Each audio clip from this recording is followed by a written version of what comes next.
श्री शिवाय नमस्तुभ्यम। इस बार होली को लेकर बहुत कंफ्यूजन हो रहा है। जी हाँ, कुछ लोग कह रहे हैं कि होली का जो दहन है वो 2 तारीख को होगा, कुछ लोग कह रहे हैं 1 तारीख को होगा, और होली के पावन पर्व पर जो धुलेंडी होती है यानी कि जब रंग गुलाल खेले जाते हैं वो 3 तारीख को होगा कि 4 मार्च को होगा।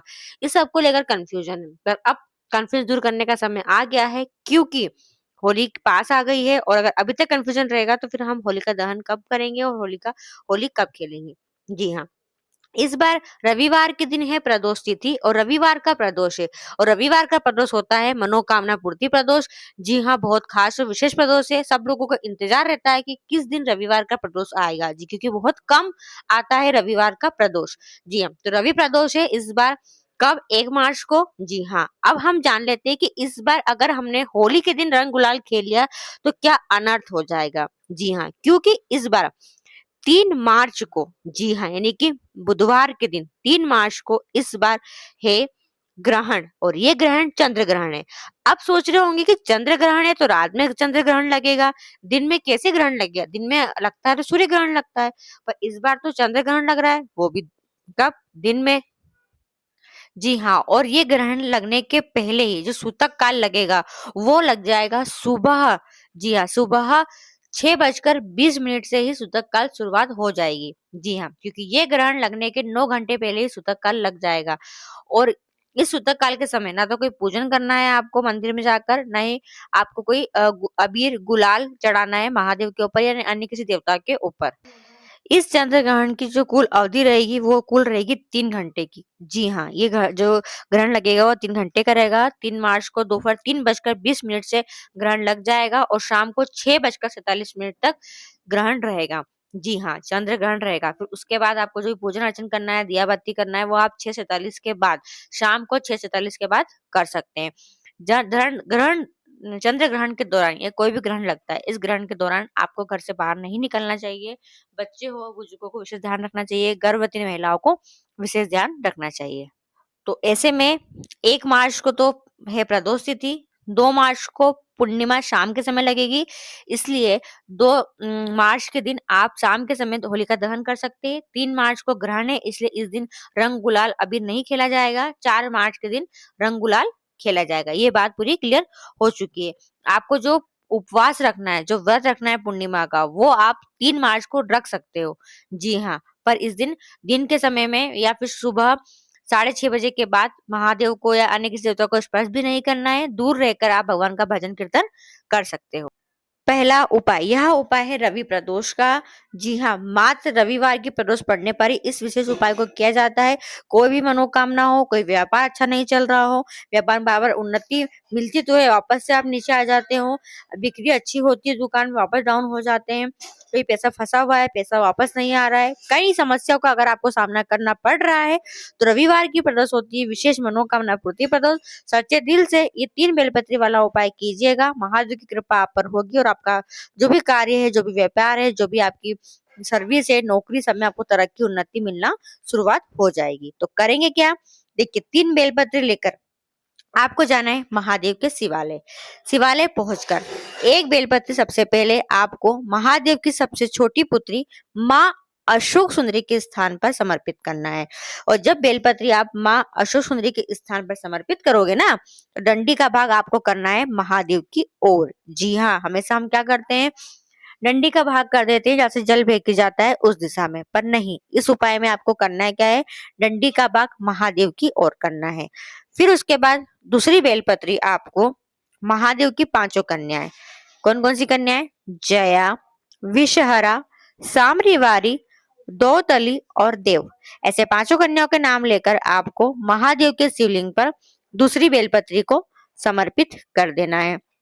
जब आप दूसरी बेलपत्री शिवलिंग के ऊपर समर्पित करोगे ना, तो डंडी का भाग आप जहां भी बैठकर महादेव को बेलपत्री समर्पित करोगे, ठीक उसके ऑपोजिट आपको डंडी का भाग करना है।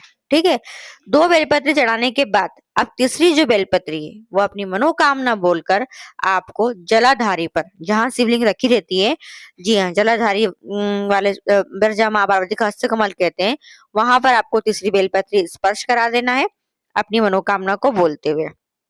स्पर्श कराने के बाद उस बेलपत्री को आपको उस शिवालय के आसपास जहां भी बेलपत्री का वृक्ष हो। जी हाँ, आजकल तो हर शिवालय के आसपास आपको बेलपत्री का पौधा या बेलपत्री का वृक्ष तो मिल ही जाएगा।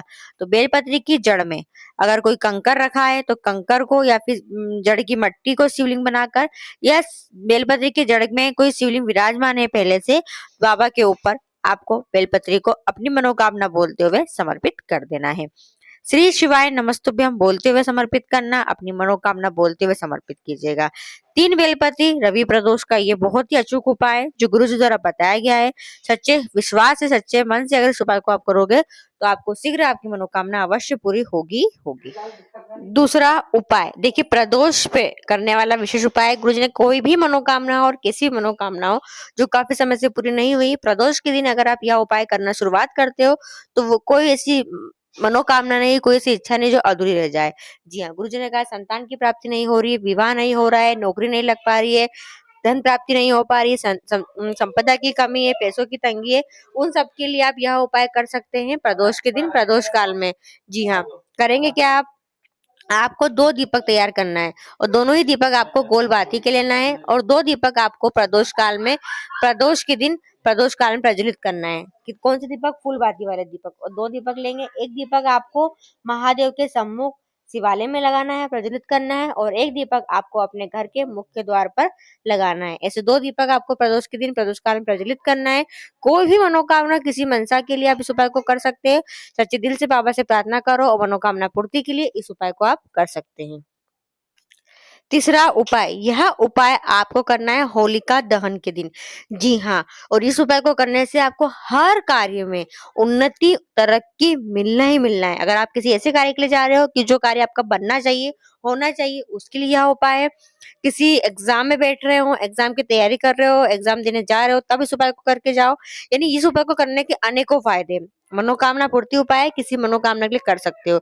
गुरुजी ने बताया कि देखिए, मंगलवार के दिन, जी हाँ, इस उपाय को करना है आपको, सॉरी, सोमवार के दिन, होलिका दहन के दिन। ये तो इतना कंफ्यूजन हो गया होलिका दहन को लेकर, तो बार बार सोमवार मंगलवार निकल रहा है। तो आपको क्या करना है, 2 मार्च को होलिका दहन होगा रात्रि में। तो आप करेंगे क्या, जब होलिका दहन हो जाए तो होलिका की जो राख रहती है उस राख को आपको लेकर घर आना है। कम से कम 2 से 3 बार छान लेना उसको अच्छे से। पहले तो राख लेकर आए हैं, 2 से 3 बार छान लो। फिर आप क्या करो, 3 तारीख को तो ग्रहण लग गया है, 4 तारीख के दिन बाबा को शिवलिंग पर समर्पित करो। राख को समर्पित करने के बाद बाबा से वो राख को प्राप्त करके घर लेकर आ जाओ, घी में मिक्स कर लो और उसका तिलक सब लोगों को लगाओ। जी हाँ, सब लोगों को लगाओ और जिसकी जो मनोकामना है मनोकामना बोलकर लगा दो। फिर देखो उसकी मनोकामना कितनी जल्दी पूरी होती है।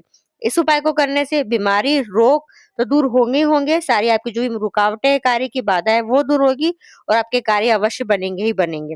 और उस राख को व्यवस्थित किसी डब्बे में पैक करके रख दो। जब किसी ऐसे कार्य के लिए जाओ जिस कार्य में आपको ऐसा लग रहा है कि हम हो सकता है इस कार्य में असफल हो जाए, ये कार्य हमारा नहीं बन पाएगा, तो आप उसको उसका तिलक लगाकर जाओ।